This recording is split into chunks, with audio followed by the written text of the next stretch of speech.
2. Microphone check 2. 3. What's up, beautiful people? Oh, wait a minute. I'm going to turn the lights on.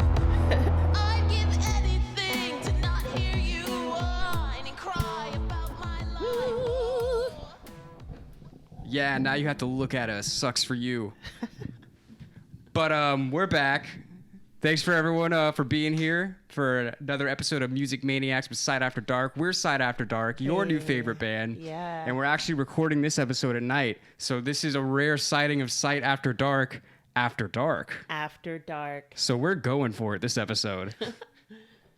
And you know how really know we're going for it this episode? How? What our topic is. The Masters. The studio masters of the 70s. Oh, yeah. We're talking about the legendary, the only Steely Dan. Yeah. Woohoo. All right, this is really exciting for us because if you have been following us and like the content that we make on YouTube and all this shit, you know that basically all of this started because of Steely Dan. Yeah. Like we were doing all these reactions. Like, should we tell the story about how we got into like the reaction with Steely Dan? I mean, why not? I don't think there's something wrong with that. Yeah, why not? If you're watching, you like us, right? You like us, right? No. So quarantine happened. We couldn't play shows anymore in New York City. So we were like, all right, well, what are we gonna do? We're like, okay, well, we'll have to move online, right? So we're like throwing shit at the wall basically on YouTube, like just seeing what would work. Like we did like comedy skits. Yes. We did like things making fun of like music culture, like whatever. Not really making fun of, but just like a bunch of different stuff. We had some top 5s, top 10s, things like that. Yeah, like lists, like best bass lines and stuff like that. Mm-hmm. And then we were like, okay, let's try some reaction videos. So we went on our Instagram and was like, hey, we're gonna do some reaction videos. Like any requests? And somebody said Peg by Steely Dan. Yeah. And I had heard of Steely Dan before. Yes. But I didn't realize how legendary they were. Right. I knew like a few songs. Yeah. I knew like Do It Again and Ruin in the Years. I knew those two too. Yeah. That was it. Yeah. So we did Peg. And this is the thing that was funny. Like all the other videos that we did, I don't know, they get like 50 views in like a month. Mm-hmm. And we did Peg and it got like 1,000 views in like a week. Yeah. So we were like, oh, maybe we should keep doing this. Yeah. You know what I mean? So it's funny how that happens. Yeah. I actually think we're kind of wearing the colors from the Peg video that we wore. I remember I was wearing blue. You had a red shirt, I think, with like, it was the Pulp Fiction shirt. Yeah, I think I was wearing the Pulp Fiction. We had a red, white, and blue theme going on, and now we do. Again. Yeah. I'm repping Dweezil this time. But, yeah, so then we did Peg, and we were like, wow, this is crazy. Like, we wanted to know more about it. So we were like, well, what if we reacted to this whole album? Yeah. So we did all of Asia. So we ended up kind of going backwards in a way because we did all of Asia, the album. Yeah. And then we were like, all right, Steely Dan is kind of awesome. Maybe we should go back to the beginning and like work our way back. Yeah. And we ended up reacting to seven full Steely Dan albums. 7 of them. Oh my goodness. Yeah. Well, I mean, a lot of the Steely Dan fans were super encouraging, you know, and they just were like, they just propelled us into that hole that we went into, that deep Steely Dan hole that we jumped into. We didn't have a choice. Right? They're like, go now. Right? But we're so grateful for that because like the Steely Dan is so awesome. We really just had no idea how amazing they were. Yeah. And okay, so I guess where do we want to go from there? We should tell like actually like how they met, like what they did, like yeah, because they've done some phenomenal things even on Peg alone. Remember, I was just like, well, who's in this band, right? I was just like, I'm hearing some voices that I know, you know. So they've done a lot. Specifically Michael McDonald, shout out. What a crooner. Yeah, he's one of those guys, like you hear the voice on the song and you're like, oh, this song just got way better. Yeah, for sure. All right, yeah, let's talk about them themselves, Walter and Don. Yeah, so we got Walter Becker and we got Donald Fagan, who from here on now shall be referred to as Walt and Don or Donnie or whatever. Don't hold it against us. But so I really love these guys. Yeah. I really appreciate their whole vibe and their style because we'll get into it. Okay, so Donald was from Jersey. Okay. I think he was born in like Secaucus or something. All right. And then he ended up moving like upstate or like somewhere further from the city. Okay. And he fucking hated it. He was like, I hated being in the suburbs as a kid. Like I felt like I was trapped and blah, blah, blah, blah, blah, blah, like that kind of thing. I can feel that. And then Walt is from Queens. Okay. Right? Yeah. So I don't really know too much about like their early lives, like before they met, but I know that they both went to Berg College. Yeah, they definitely did. Which is Annandale on Hudson, which I think I only know that because they said it in one of their songs. Which one was that? Never going back to my old school or whatever. Right? Yes. They said something about Annandale in there, and that's all the only the reason I memories remember from it. that is coming back. Yeah, it seems like a long time ago, right? Yeah, and we had so many questions, like, you know, like, well, what? Yeah. Who is Steely Dan? Yeah.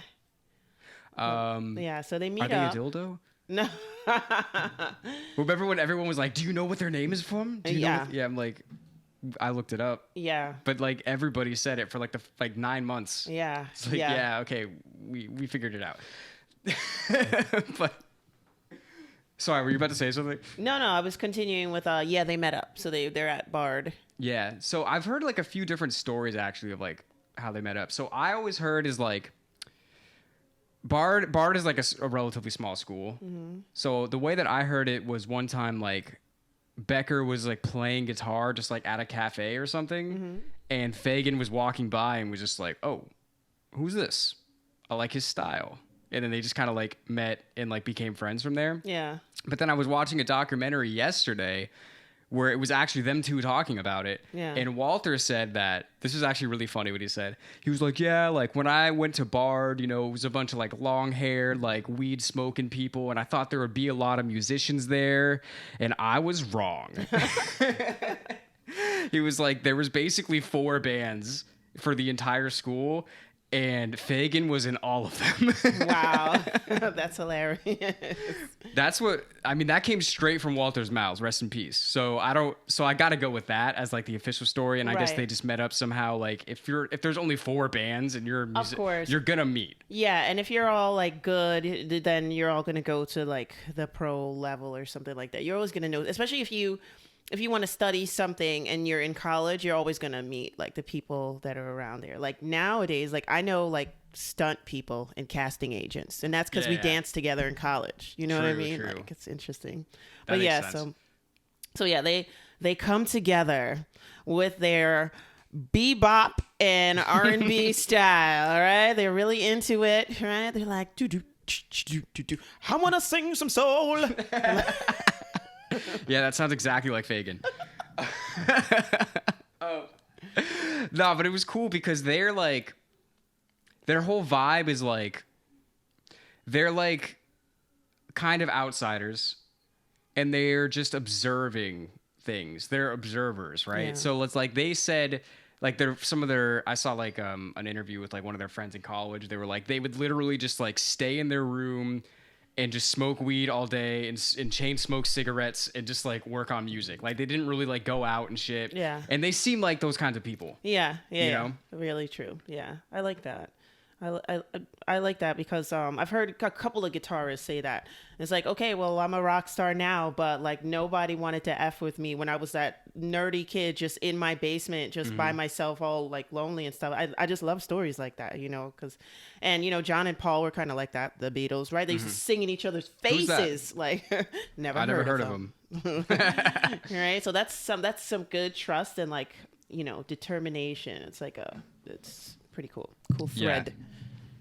Yeah, so and I really like it's because like it becomes so obvious in their music that they were just on a different kind of wavelength than everybody else at the time. Yeah. And this is what I was thinking about it because obviously getting ready for this, I've been like thinking about all the different aspects of Steely Dan, and I realized that like if you're talking about like if the 70s music scene was like a high school, like the cool kids and the jocks would be like Zeppelin, Aerosmith. Yes. You know what I mean? Yes. And Steely Dan would be like the really smart, like not nerds necessarily, but like the really smart people and like off on the side just doing their own thing, like not giving a fuck about what the popular kids are doing or whatever. That, you know what I mean? I would call them like the sophisticated kids without being snobby. They weren't the snobs. They were sophisticated. Like that kid will have the jocks over at his party. You know what I mean? Right. Like there play was some still records something for cool them. about them. Yes. But they weren't just like, oh, like let's go get drunk and just like talk to a bunch of girls all weekend, blah blah blah.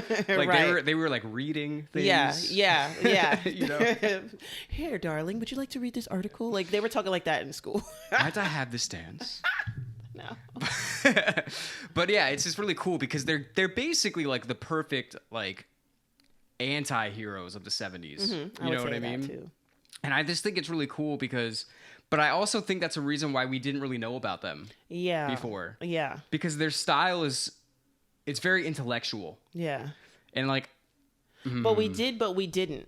It's kind of like when you're like, I don't know a mic. And somebody's like, everybody knows a mic. Like, you know what I mean? Like... I know 5 mics. It's like Steely Dan is so cool. It's like we didn't know them, but we did. Yeah. And not only did we know them... Do It Again is one of my favorite 70s songs. It's a great song. Yeah, so it's like, wow. You know what else is really cool? Do It Again is the first song on their first album. So that is the first Steely Dan song that most people would have ever heard. Yeah. And I think that's really awesome because that's a banger. That's to this day. It is, to this day. Yeah, and then it has that, I always thought that was Santana, like when I was growing up. It's got that kind of Latin beat. Yeah. And that's pretty cool. That's one of the things that some people don't like that about in the industry, where it's like, okay, Do It Again is that's like a top 40 kind of song. Everybody can get that song, but Steely Dan is not that song. No. Well, and people complain about the industry, how like they'll send you an artist with a certain style, first couple of songs, a song, a single, whatever, and you'll gravitate toward that artist. And then the artist will totally switch their agenda on you. And then you're like, well, I'm already attached to the artist. Now I got to follow them along. Like, you either jump ship or you got to follow them along the path. So some people don't like that, but that was a pleasant surprise. Steely Dan, who they are. Right. Well, that's actually a really good like segue for how like their progression continued to happen because so they graduated and they moved to Brooklyn. Woohoo! And it's funny. So in the documentary I was watching, this was so funny to me. It probably won't be funny to y'all if you don't live in New York City. Home of the Gambinos. But so they're walking down like their street of like where they used to live in Brooklyn. Yeah. And Fagan's like, yeah, we moved to Brooklyn back when the rents are cheap. Like me and my girlfriend, like we lived in this apartment for $85 a month. I can believe it.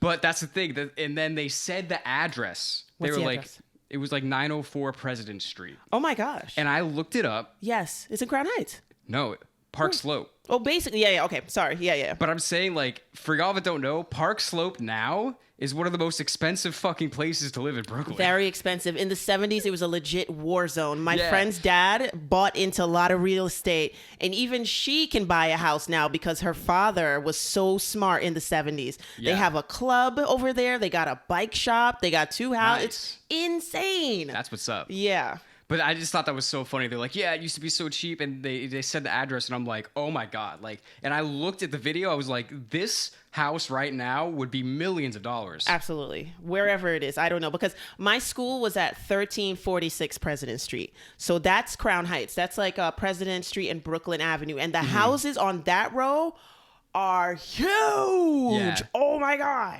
I looked it up. It was like right on the other side of Grand Army Plaza. Yes. Yeah, so it's like right there, like right in the corner of the park. And it was like a block from the park. It's crazy. I would have been afraid of that park. Yeah. Shout out to Prospect Park. It's a great place now. Right. Back then, you get found missing. How you turn up missing? The same way you wake up dead. So yeah, anyway, okay. So they graduated, right? And they moved to Brooklyn to try to get into the music industry or whatever. And they were like a songwriting group, basically. Yeah. And they literally went to like, there was like a famous building in Midtown somewhere where all these songwriters were like Tin Pan Alley used to be like based out of. Okay. Or something. And they literally like went there and like had an audition there to like be songwriters. Okay. And they literally, but they went there like on like during the holidays or some shit, and there was nobody there. There was literally like one producer that was still there that saw them and was like, yeah, I kind of like these guys. That's cool. So he picked them up as songwriters. Yeah. And the funny thing is, like, the songs that they were writing were just too complicated for anybody else to do. That's what I heard. That they they were way too complex. Except when I was watching the documentary, this guy was like, "So did any of your songs get picked up?" And they were like, "I think one of them. I think Barbra Streisand did one of them." Ooh. I was like, "What?" That's the best. That shout out to Brooklyn Babs. I can call her that. Yo, I was like, I can't believe that Barbra Streisand is doing the Steely Dan song. Yeah, so basically, they were signed as songwriters, but nobody could really do their songs except them, really. Yeah. And the guy, I don't remember his name, but the producer that like signed them kind of like realized that, and he was like, "All right, y'all got to start your own band." That's basically how it went down. That's so cool the way that happened, and it's interesting that they didn't see that themselves, though. Like, you know what I mean? I get it that songwriting, like getting a gig as a songwriter is it's good cash. Like, you know what I mean? Because you can really live your own life and still do your own stuff. But it could easily become a trap too. Just a segue, like I think Carrie Hilson, an R&B artist, she used to write a lot and she got trapped. And by the time she came out with a single and a songwriter, there were so many other songstresses out there that people were like, "We don't care about you." Interesting. Like, you know? So yeah, but that's really cool. So they start their own album. No, they start their own band. Yeah. And well, it's really interesting the way that it like progressed with them, because when they started as the band, it was, you know, like an actual band. Like they had a designated guitarist, designated drummer, they hired blah, blah, blah, blah, musicians, yeah. Like, and they were touring, and they were doing like the whole band thing as like a traditional kind of band. Who was on drums? One of their bands, CC, and not Coco Chanel. Oh yeah, well, that was it. Nice. So at Berg College, this was at Berg College before they moved to Brooklyn. They had a few bands, and Chevy Chase, from SNL, was one of their drummers, which is insane. Yeah, that's small world, you know. Yeah, but that's why I had to ask that question. I was like, what did some of these people play for Saturday Night Live? Because, you know, of course, I mean, just being a person and being a child, you know, you didn't go out Friday nights and stuff like that. You didn't go out Saturday nights. So your entertainment was Saturday Night Live. So the music was very familiar to me, even all the way into the late 80s and early 90s. And of course, they used to show repeats, which are classic episodes. Right. So once we started hearing Steely Dan, I was like, well, did some of these guys play for Saturday Night Live or something? And it turns out, yes, they're a bunch of session musicians. It wasn't the band. The band is Don and Walt. Well, that's the thing that's really cool is like, I don't even know if like band is like the right word for that. It's like they're like a mood. They're just a mood. Yeah. It's like like Steely Dan became like a curated mood. Are we going to describe ourselves like that? No. Because it's different because we are a band because all the music is from just us two. Okay. Yeah. We don't have other people coming in and out all the time. That's true. Yeah. You know what I'm saying? I get it. Yeah. But them, okay, well, we're getting ahead of ourselves. Okay, so the first album, Can't Buy a Thrill, was when they were just classic, like a band. Yeah. Like they were touring. They each had like specific members doing specific roles. And it's really interesting to me because the songs that we knew of Steely Dan before were all on that album. Yes. They were all on the first album. Correct. When they was more like typical rock band. Yeah. So they did that, but after like an album or two, it was pretty clear they just didn't really want to do that anymore. They didn't really want to tour. They didn't really want to be a traditional band. Mm-hmm. And what I heard Fagan say was like, okay, so, you know, I can't talk like him. He's like, so you put out like the first 2 records and they sell pretty well. And then, you know, that you have a following, you know, so then when you could put out another record, you have the following now, you know, so why do we need to tour? That's right on, buddy. That's basically what he said. He was just like, I'd rather not, because again, they're kind of a little bit antisocial. Yes. So like, they don't want to fucking be on the road all the time. They're like, let's just be in the studio making music. Yeah. So that's how it progressed. And that's not, you know, they're not the first people that did that. Like the Beatles did that. You know what I mean? Yeah. But but they brought it to a really cool place. Mm-hmm. Because I don't remember. Do you remember what album they stopped tour? I think Pretzel Logic was like their some around the time they. It sounds like they went for like. It was a few years. It's like 81 was the last time they stopped, right? And then they had the break, and then they got back together After Gaucho. Yeah. Yeah. So maybe I would say it was probably like the second to the third album in that they stopped touring. Yeah, and I think Pretzel Logic is the third album, so that sounds about right. Because I feel like what's really cool for us, like we said, we reacted to 7 full Steely Dan albums on our amazing. Side After Dark channel. So you can literally go back and watch us and our appreciation and love of Steely Dan grow with every single video. Like it's documented. Like it's like anyone could see it. Oh my God. So that's pretty cool, right? Yeah. But it's super sick because I think they kind of hit their stride around Pretzel Logic. I think that's when they really like figured, like, this is what Steely Dan is. Yeah. You know what I mean? It's got my favorite Steely Dan song on it. Which is? Do you know what it is? No, I don't know what yours is. Night by Night. That one's hot. That one is hot. What's yours? It's like zero. I like don't laugh at me. I like Don't Take Me Alive. Why would I laugh at that one? Okay, because it's just so funny. It's like the guy's like held up. Oh, he's holding. Yeah, he's like held up or hold up. That's what they call it, right? Yeah. I feel like I'm speaking very slowly. I think there's a little delay between what the mic is picking up and what we're saying. You're crazy, man. Yo. But yeah, that's a really good one, and it's just really cool. I just love their whole persona because I kind of identify with it in a way. Because I feel like when I was younger, I used to go out and party. I was like never the guy that's just like getting too drunk and just like I would kind of be the guy that's just like observing, and that's kind of what they did. It never felt like they were judging. It always felt like they were just kind of describing what they were around. Yeah.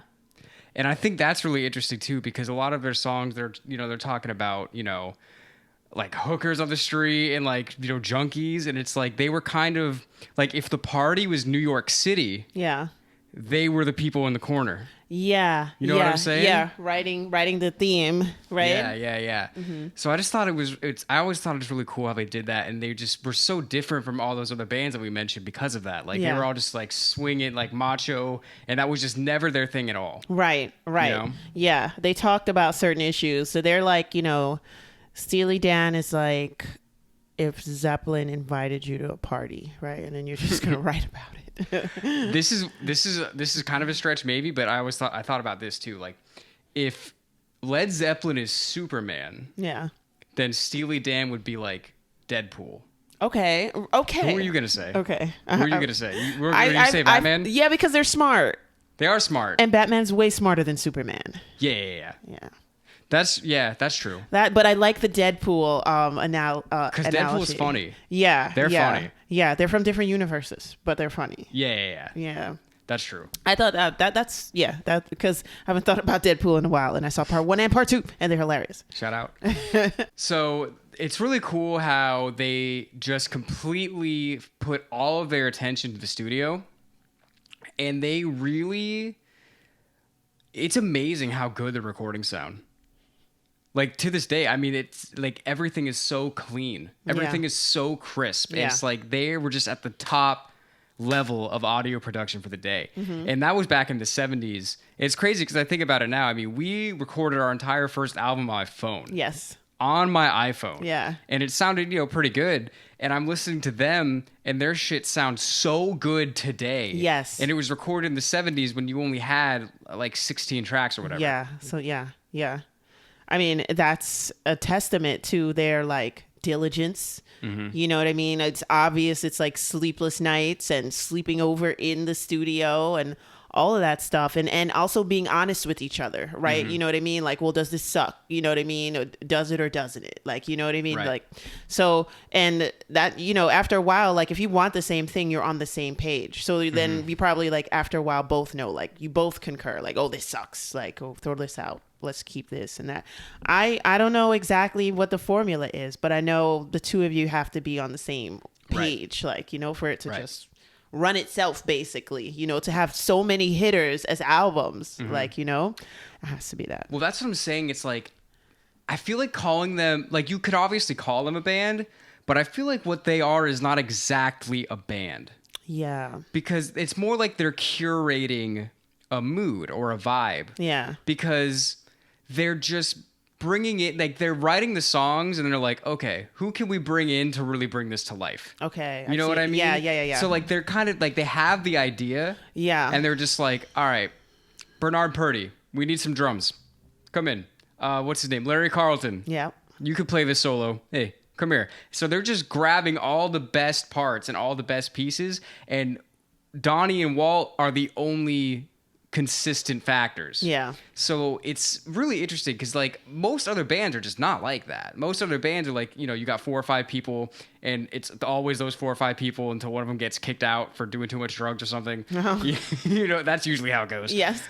But they're just like, no, the two of us know what Steely Dan is, and we're going to have all of these pieces around us to make it come to life. Yeah. You know what I mean? Yeah. So it's almost like Steely Dan was just bigger than them.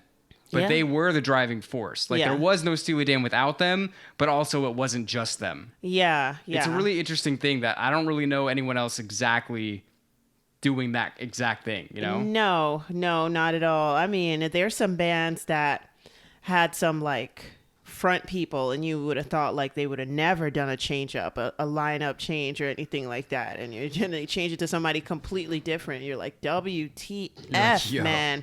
Like, you know, and the audacity of you to feel like you can do that. The unmitigated audacity.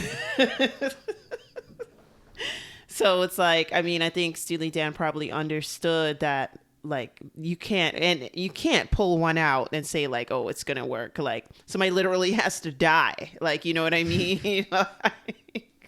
You can't just say, oh, we're gonna choose Sammy Hagar to replace Donald Fagan. No, that's never gonna happen.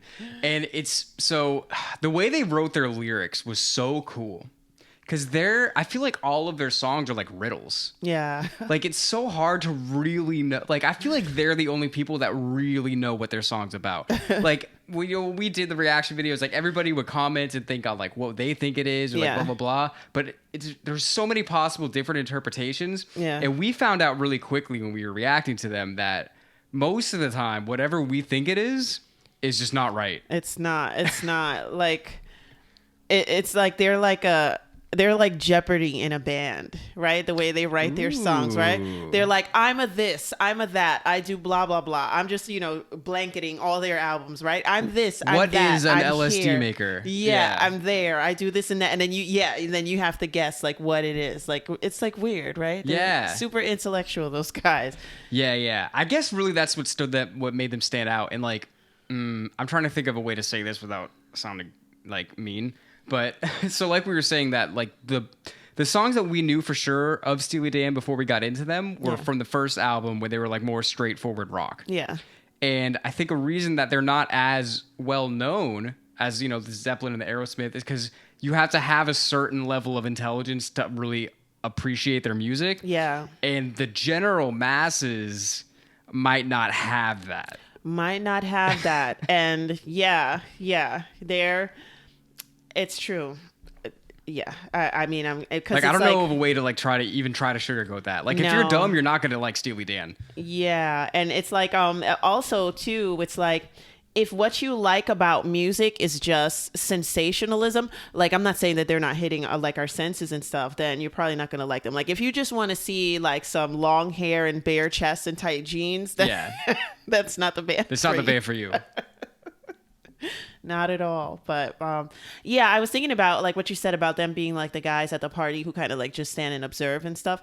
It's cool because the way they do their music is not in a snobby way. Like, you know, you've got you got people at the party who observe, but they're talking down about all the other people at these guys are like, this is what it is. I'm going to paint the picture. Exactly. They're not they never felt like they were judging anybody. Right. It just felt like, oh yeah, like this is what's happening. And I feel like another reason why we kind of related to it so much, because they were in New York and they were writing about all this shit around New York. I mean, they're name dropping places. Yeah. Best sneakers in a pina colada, my friend, da da da, Radio City, you know what I mean? And we're just like, oh, like I could like see a lot of what they were saying. Yeah. You know, and they were tired of like Charlie Freak is just like a drug addict that's like dying on the street. Yeah. That's something that you just see. You just see, yeah, because I mean? the beat of New York City doesn't really change. Like, you know what I mean? It's just the years that change. So the hustle is still the same. Like, you know? Is the city reeling in the years? Yes.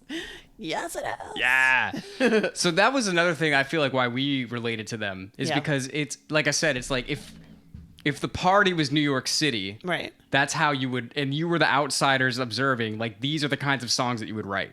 Correct. And then also they had like a few albums that had like an LA kind of flavor. Yes. But it was still the same thing. Yeah. Instead of talking about, oh, you're doing stuff by Radio City, you're doing cocaine deals, With and then you're Hoops going to Mr. McCann. Chow's. Yeah. And you're meeting at Mr. Chow's, which is an actual place. Yes. Like they used to name drop so much shit. Right. That was actually real stuff. Yeah. Which helps you like picture it, I think. Yes, me too. I do. Yeah. Yeah, you want to win me over with some music. Not that this is the only thing. You just talk about New York, or like you want to win me over with a movie. You just put it in New York, and I'm like, I love that movie. And it's for real. But they just, and it's so cool because just everybody tore it up. Like they really just got the right person every time. Yeah. And even Fagan himself, he rips a piano when he wants to. Like there's a few of those songs like I can't remember, like Fire in the Hole, I think, where they're just like that strutting piano. You're just yes. Oh my gosh. I forgot about that one. Right? Yeah. I needed to be remembered. Yeah. Not put together. Could you guys remember me, please? Yes. Literally put me back together and remember me. Oh yeah. So it's just so cool to see, you know, because to see their progression. And to see how they just got better and better with the studio, like really with each album. Yeah. And how their just overall concept like expanded. Yeah. Because again, it started, Camp I Throw was a rock album. And going back to that, so, you know, they had a different singer for a few of those songs. And I heard that was just because Fagan had stage fright. Interesting. I didn't hear that. I didn't know that. That's what I've heard. Tell me if I'm wrong, people. Yo. Stage fright. Yo. It is known. Donald Fagan, if you're watching, tell me what happened. Hit me up, bro. You're right, Dan. I did have stage fright. Yeah, so that was really interesting. And now, even going back to that, like hearing that other singer on the first album, it feels kind of weird. Yeah. It doesn't feel like Steely Dan. He just doesn't have the biting, like this. Would you say like sarcasticness, like snarkiness? Like what is it about Fagan's voice? It's like a biting kind of quality. It is. Fagan sings as if he's gonna laugh while he's telling the story. I promise you, I was dying to see his face live. I was like, I got to see this man sing because I feel that he's giving you a couple of lines, and when he's gonna hit you with the punch, that's when his grin is like, I can't believe I wrote this. Like, you know what I mean? And sure enough, like I've seen him perform, and that is what is happening. Like he's singing and he's like smiling, like.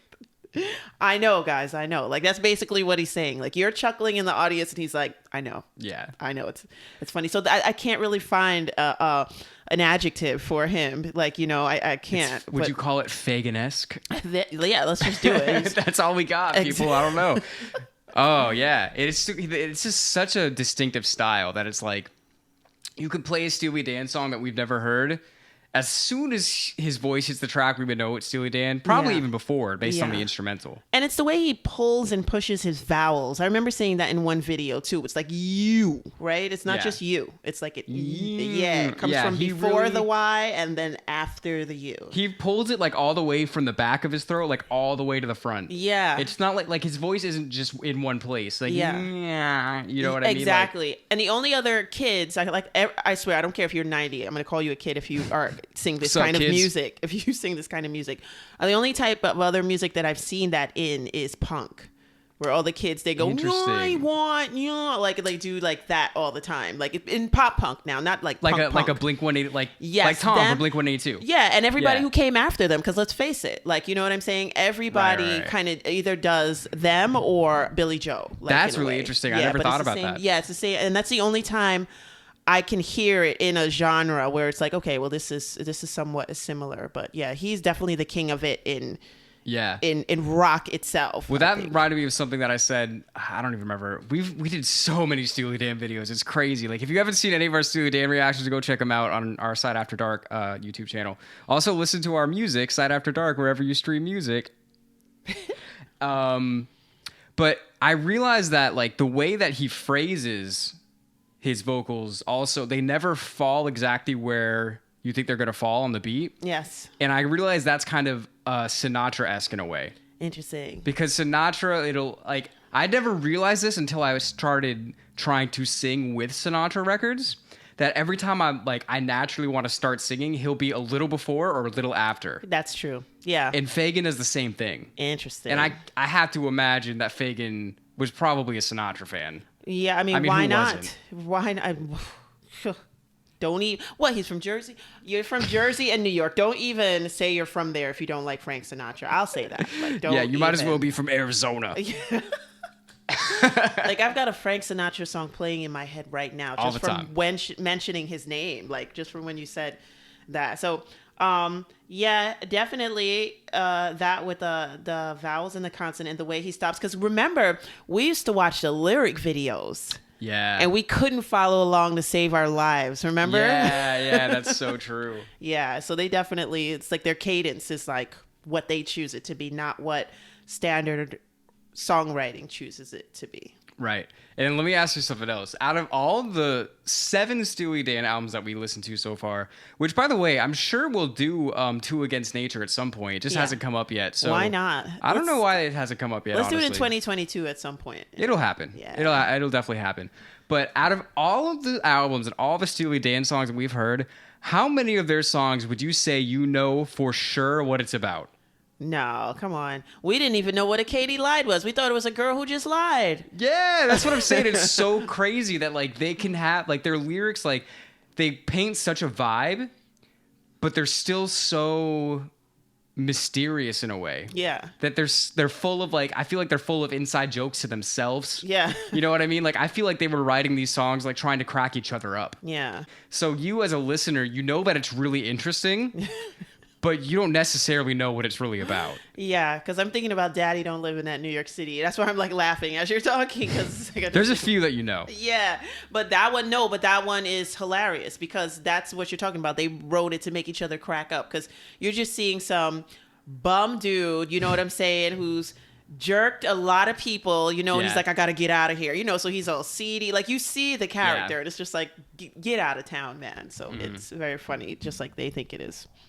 So they were just masters of the studio. They just really, I mean, they really came in with like a strong sense of perfectionism. Yeah, And you can tell. Yes, Like every single instrument is just mixed perfectly. There's like no mistakes like on any of the albums. It's crazy. super clean. I mean, yeah, and I mean that takes like. I mean, well, it takes a lot of skill, but it also takes patience. And they actually they exude that, right? Like they're 100%. and they're gonna get this right. Like that's 100%. that's just what it is. So we did Can't Buy a Thrill, Countdown to Ecstasy, Pretzel Logic, Yes. Katie Lied, The Royal Scam, Asia, Yeah. and Gaucho. And that is their classic period. Yes. Because that's before they broke up. Yes. So I don't really know exactly why they broke up. Maybe they were just burned out. Yeah, because to separate, to not talk shit about each other, and to come back together nicely seems like it was just a general consensus. Like, Yeah. I can't do this anymore. Like, yeah, you want to take a couple years off? Why not? Like, or maybe. I'm just guessing. You know. Well, I it's know just- also that I know Becker was like addicted to heroin at the time, and that's not going to help any relationship. No. You know what I mean? But it's a dragon. So, It flies. and I heard he flew away to Maui. Ooh. That's what I heard. Not for Maui Wowie? For heroin? Well, maybe that also. Shit. But yeah, so I guess they just like, you know what, we had a good run. We're going to lay off for a little bit. So after Gaucho, you know, they split. And I know that Fagan put out some solo albums. I think Becker did as well. Yeah. But even that was really interesting because we reacted to one of Fagan's songs from the movie. What a wonderful world this would be. No. IGY. What a Wonderful World. Yeah, I thought you were talking about the movie for the song for the movie. What's wrong with me? The song for the movie. Oh God, is it about a newspaper? What's the movie? The Boston Rag. Tune in. Shit, man, you guys are gonna have to. It's on the tip of my tongue. News something.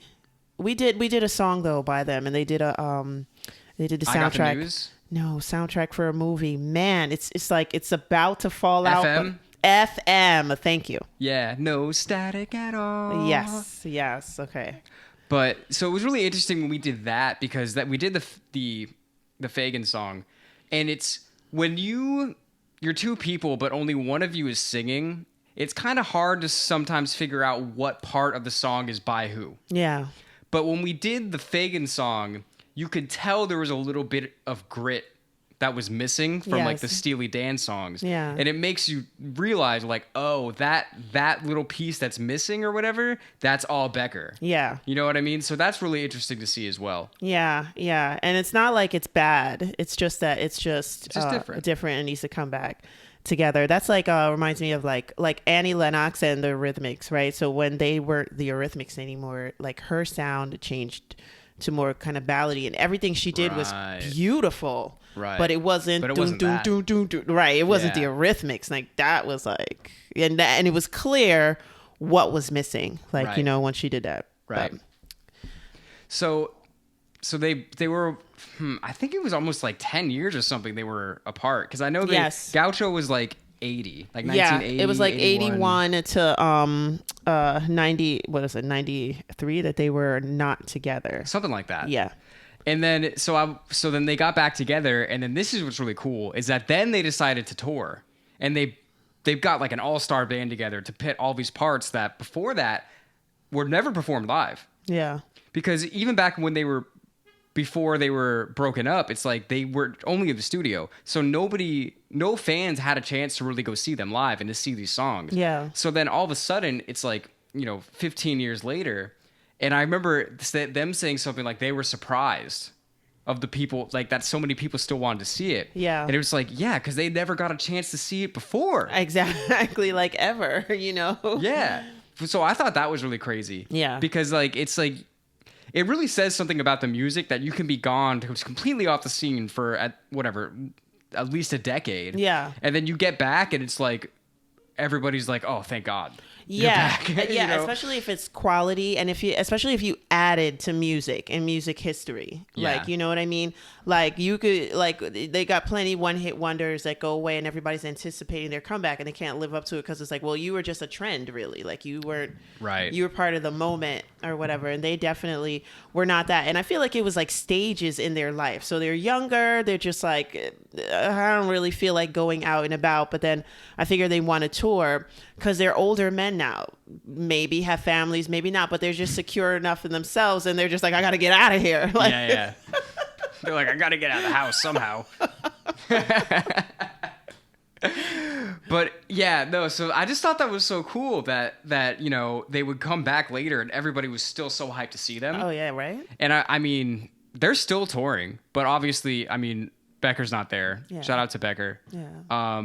So I just think that's really cool, and I think it's really interesting how when they put out a new album, it fucking won a Grammy. I know. Just like that. Yes. And not to mention who it was up against. Yeah, those people were mad. Yo, that's so funny though. Like, they beat Eminem for the Grammy. That's hilarious. And when I read that, like in my head, I'm like, yay, like I want a Grammy. Oh, that's so funny. Yeah, because I could see people being like, well, who the hell is Steely Dan? Like that even happened and stuff. People were like so pissed. And that's like, if I was conscious, like I don't fucking watch the Grammys, But if I was watching the Grammys at that time and it was Eminem versus Steely Dan and Steely Dan won, I think my younger self, I would have been like pissed. I would have been like, what the fuck is this? Definitely. How are you going to tell me Marshall Mathers LP is the best album of the year? You know what I mean? Yep. But now it's like, I'm thinking about it with, I guess, more mature ears. I'm like, yeah, like, that's great music. And we haven't even heard that album yet. But if it's Steely Dan, I know it's fucking great. Yes. That's it. You know what I mean? And we will hear it at some point. Eminem probably likes it himself. I was also wondering that. I was like, you think Eminem, do you think he knew who they were? I would say, yeah. Eminem has sampled a lot of classic rock artists. I can't see why he would not know who Steely Dan was. Yeah. Also, shout out to Kanye for sampling Steely Dan. But, yeah, and then I know they put out another album after that, but I don't think it did as well. Right. And then I guess that was pretty much it. Yeah. Because, unfortunately, Walter passed away from esophageal cancer. I don't know if I'm saying it's esophageal right. Yeah, that's throat yeah, cancer. throat cancer. So R.I.P. to him. And it actually made me really sad because I was reading how when that happened, like Donald was like, well, I don't want to keep using the Steely Dan name if he's not around. And like the promoters were just like, that might be a mistake. You better. Like, I don't think it's going to go so well if you don't use Steely Dan. And I guess they convinced him to because they're still touring as Steely Dan. Yeah, because and I'm sure they put on a great show. A whole new generation of kids that'll want to see you. They won't be like, oh, Walter Becker's playing. Their eyes will open up wide for Steely Dan. Like, you know what I mean? Yeah. So, yeah. And they really just are, kind of unsung legends for that time. Yeah. And just because of that whole, anti-hero persona. Like they weren't as accessible to the average listener, I guess. Yeah, but you gotta love that. You gotta love the kind of anonymity. At least I would, and maybe it's because we're like big town people, like, you know what I mean? So it's like you're used to like all of this and you don't want to be around it like all the time. So like you gotta love the fact that you were able to go to the best restaurants, go to the best nightclubs, and no huge bunch of people were going to chase you down. You know what I mean? You can have Szechuan dumplings at Mr. Chow's. Exactly. You can just eat your dinner and chill, Yeah. And it's also just impressive that it's like they just never tried to be anybody else. Like, it's something we talk about all the time, like, especially when it comes to art. The only thing that really matters is authenticity. Yeah. Because this is the thing. Like, you can give up authenticity for, like, a short-term gain, to be like a one-hit wonder or something like that. Yeah. But it's not going to last. Like, it's kind of a trade-off. Yeah. Like, if you're doing something in the short term to gain popularity, in the long term, you're not going to be remembered because you're just a trend chaser. Yeah. But the people that set trends, the people that are trendsetters, are never worried about that. No. They're just doing what they want to do, and that's what Steely Dan did. That's exactly what they did. It's true. Yeah. So good. Definitely. Them and Madonna. No, I'm just kidding. Let's get into their artwork. We'll end it with that, right? Or well, what do you have a favorite album from theirs? I mean, our fans said that they didn't really like the Katie Lied, but I like the Katie Lied, and I like it's not the Royal Scam, right? What's the one when the guy's laying on the park bench? That's Royal Scam. Okay. Yeah. Those are my two that I really like. Yeah. Yeah, I really liked Pretzel Logic. Pretzel Logic is cool. Pretzel Logic, I found myself listening to Gaucho a lot. Gaucho is very cool as well. Especially Glamour Profession. Yeah. I fucking love that song. Listen, I can listen to all of these albums. Like, I really like them. Like, I really, really do. Having to pick a favorite, I want to... I like Katie Lied. It had a lot of jokes in it to me. Yeah. But it was really cool, like, getting ready to do this podcast. Like, I was going and listening to their music, and there was like some songs I would forget on the album. I'd be like, oh my God, this is such a good song. Like, every album was just so good. Yeah. Yeah. I love them. Me too. I just love those guys. Yeah. Yeah. So let's talk about the artwork, because they had some cool artwork. Oh man, they definitely did. Like, if you check out all their albums, let me see, they have a... And that's kind of another thing I'm saying. It's like, if Steely Dan is like a mood, like the artwork is also part of that mood. Yeah. You know what I mean? It's all just like, it really just does feel like, it feels like a curated feeling. Yeah. A curated vibe, if you will. It really does. I mean, you can't buy a thrill. Well, we're going to put these up, right?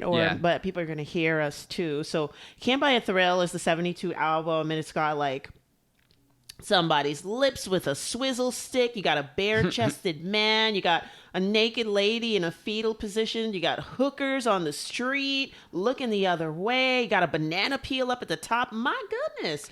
Yeah, that's definitely one of those things, like, if you didn't know Steely Dan, and nobody would have, because that was their first album. Yeah. But if you just see that in, like, a record store or whatever, you're like, what is this? Exactly. you got know? a woman's painted toes. Oh, my goodness. But think about that, though. Like, if you're already like, what is this? And then let's say you get the record, and then you put it on, and the first song is Do It Again. Yeah. You're hooked. Yeah. There's no going back after that. Yeah, I mean, this album would definitely open this is for teenagers, and this is for, like, people that are out and hot to trot. Because this album cover screams sex. Like, you know what I mean? You're like, ooh, this looks sexy, right? You got the painted toes.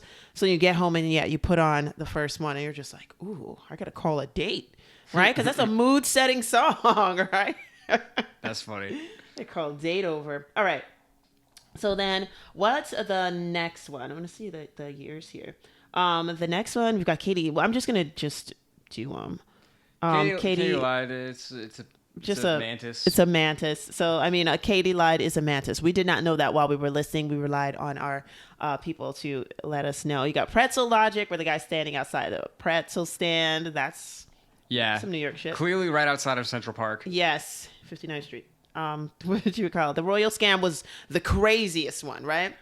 That one's actually really deep too. Yeah. Because that's actually, so the Royal Scam, the song, is one of the few where I'm like, I definitely know what this song is about. Yeah. It was clearly about like the perils of, capitalism and the American dream. Yeah. And the album cover represented that so well, because it was literally just it looked like, like a homeless man. Yes. Who was just, living there, and then these skyscrapers, which are basically symbols of modern business. Yes. They're big office buildings that were basically just demons hovering over him. Mm-hmm. And like that, the imagery of that is very powerful. Yeah, absolutely. And it kind of reminds me, speaking of New York album, it reminds me of that Blue Oyster Cult album that we just did. With the church? Yeah. No, not the church. It's like the one, it's almost like an apex that you're looking up to. I forgot what song. Was it KG Creatures that was on that album? Maybe. Probably, but we did a Blue Oyster Cult album, and it kind of looked like that, like you were looking up at something similar. I was wondering if it's like similar artist or anyway.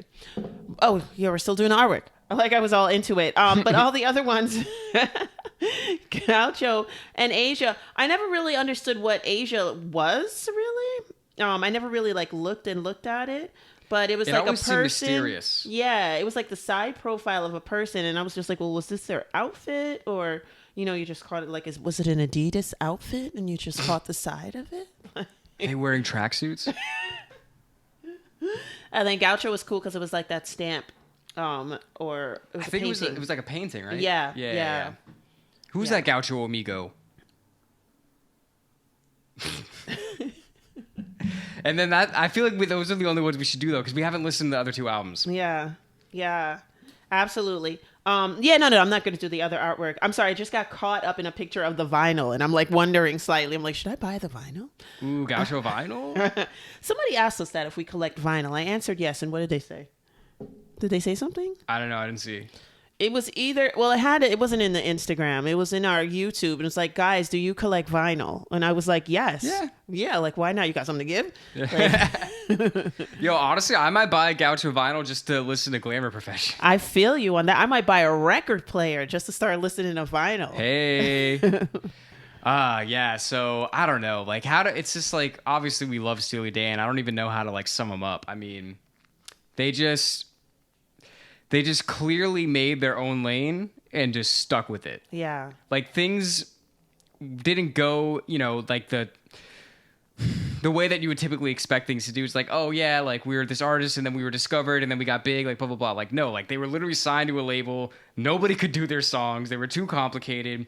And also like the chords that they used were very different, like for rock music. Like the chords were like, it was almost like they were using jazz chords over rock beats. Right. You know what I mean? Right. Which now I guess you would call like fusion. Yeah. But I think back in the day when they were first doing that, like I don't think that was a very common thing. Yeah, and even their singing style would do that too, right? You think they're going to a different note and they're not. And I wanted to say this in the beginning that like it just goes to show that geniuses are like made. They're not necessarily born, because all they needed was the right producer to tell them, you guys should just write your own shit, start your own shit. Not, you guys are fired. Nobody can sing your stuff. Like, you know what I'm saying? Right. Yeah. Like, damn. They had an angel with them, basically. Like, damn, now I wish I remember that guy's name, because that is really important to the story. Yeah. I think it was like Gary Katz. yeah, Something like that. Because I've been around musicians and I'll be like, oh, let's make an album with a whole bunch of different songs on it. And people be like, you can't do that. You can't. And then Lady Gaga comes out. Like, you know what I'm saying? Like, you know, you just need the right people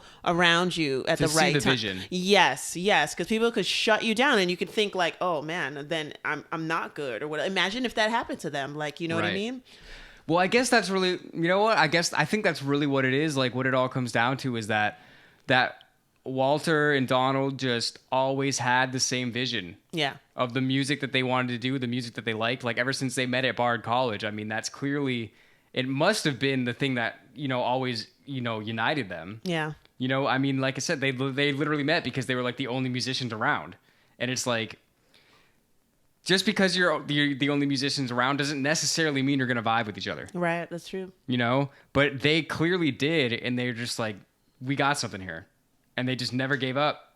Like, they took a few years off or whatever. Yeah. But they kept doing it, and they just stayed true to themselves the whole time. And that's really, like, the biggest takeaway. Yeah. Is, like, it didn't matter what the biggest rock bands were doing. It didn't matter what was number one, whatever. They were just like, we have our style, and we're going to do it, and we are going to do it the best that we possibly can, regardless of how long it takes, regardless of how many people we need to get in the studio to make this happen. We're going to make it happen. Yeah. And the one story that I really love that everyone told us in the comments is that, like, back in the days, like when you would go to like a speaker store and you wanted to test out the speakers, they would always play Asia because the sound quality was just so good that it would just like that's how you knew. It's like, okay, well, do the speakers do it justice? Yeah. You know what I mean? And I think that's really cool. That's cool. Yeah. Like, I feel like if I'm going to go buy some speakers today, I would be like, well, how does Steely Dan sound on these?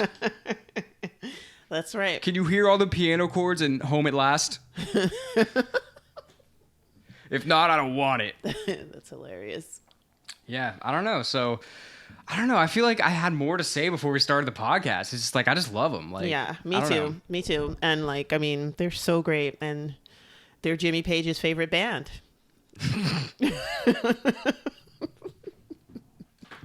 I heard they were Buddy Holly's favorite band too.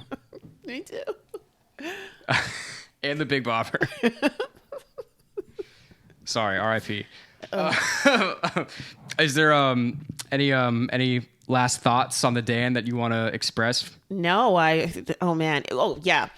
If you just are watching this just to like watch Music Maniacs and you haven't heard Steely Dan, go now and listen to them. Yeah. Honestly, I mean, listen to them chronologically. Yes. And even if you don't, you're going to have a good time. But it is really cool to see how they started from the first album. Their progression is very obvious. Yeah. And I just think that's so cool to see. Like, they never were stagnant as artists. Yeah. They were always pushing. That's the cool thing. Yeah. Very true. Yeah. So shout out to them. Shout out to all of you for watching. Thank you, guys. We really appreciate it. This is the Music Maniacs podcast. If you don't know, we're doing this all by ourselves. So if you like the podcast, go to patreon.com/musicmaniacs to support us so we can keep doing this. We really just hope that you all enjoyed it. We're having a great time doing this, and we hope that it goes like that for you as well, just watching. Yeah. And until next time, thanks for being maniacs with us. Later.